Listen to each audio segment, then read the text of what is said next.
I was reading to my kids the other night. We have a rule that if they get their teeth brushed and their pajamas on by 7:30, I'll read a book. Those are the rules. I'm always glad when they get ready because I like to read to them. And I do. I love reading to my girls. So we read a book the other night. We were reading Tom Sawyer. I'm reading them Tom Sawyer because Mark Twain, great author, and they're 5 and 9 years old. They're young for it, but they catch up to it, and they're fascinated by all the language. He uses big words and beautiful writer. And I picked Tom Sawyer, not Huckleberry Finn, because Tom Sawyer is a nice kid. Goes to school, he goes to church, lives with his aunts. Now, Huckleberry Finn is a dirty little homeless little white trash creep. And the main problem is that he won't stop saying nigger. I mean, 40 times a page. I can't sit on my daughter's bed and just say nigger all night and then put her to sleep. I just ain't going to do that. Anyway, I'm reading him Tom Sawyer, and it's a real nice book, but then all of a sudden he runs into Huckleberry Finn on the street. And then Tom saw his friend Huck Finn. I'm like, oh, God, okay.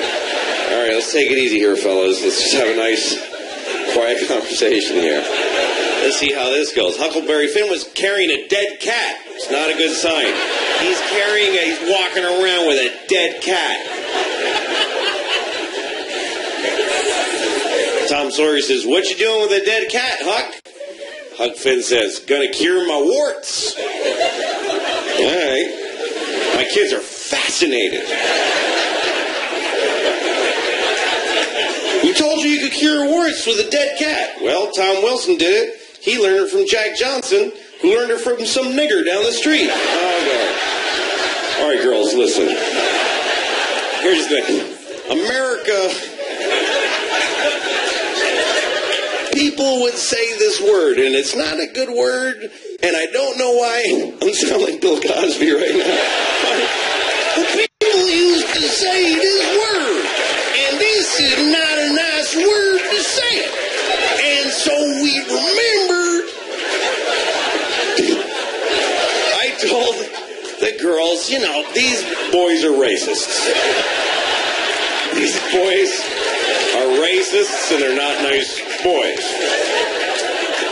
I think we can still enjoy the stories about the fishing and the trading, and it's weird, man. There's that's part of our history, and we have to know it's there. And how do you cope with shit in your past that's bad? Like, how do you try to feel like a good country when you've done shitty things as an entire nation?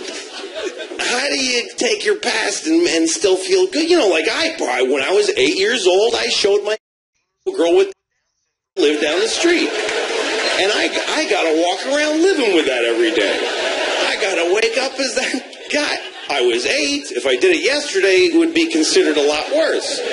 But I'm still the dude that did that.